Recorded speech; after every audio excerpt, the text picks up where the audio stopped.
Is home building back? So for the first time in really more than a year, the sentiment of home builders and contractors has gone up. And Diana Olick over at CNBC has a great article about this that she's attributing to lower mortgage rates. And that's part of it. She's right there. However, there's more to it than just mortgage rates. What builders and even buyers are starting to realize is even with higher prices, which, look, real estate has gone up dramatically in the last 2 to 3 years, and with higher mortgage rates, people still need to buy houses. Sure, builders and realtors and contractors step back a little bit to kind of catch their breath and see what the consumer is going to do.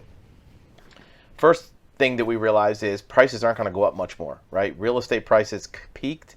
They went up dramatically. The average price of a new home is well into the 400,000 range for median home prices, I should say. And in many markets, in order to get a halfway decent house, you're spending $600,000, $700,000, $800,000 to get a decent house.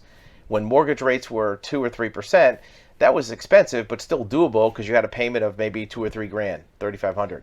Now, if you buy even a $600,000 house or $650,000 at 7% interest, you're spending $5 or $6 grand a month on a mortgage payment. That's starting to get to where it's starting to filter people out. But what buyers and realtors and builders are finding is that people still need to buy homes. There's still a shortage of homes. So builders are starting to cautiously be optimistic about being in the building game, being in the development game. Realtors are certainly seeing less volume of sales, but there's still a pent-up demand of buyers.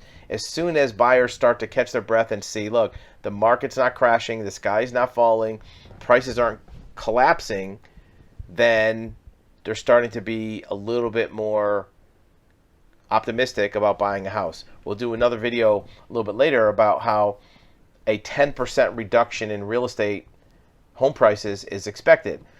Even if there's a 10% reduction on a $500,000 house, that's 50 grand.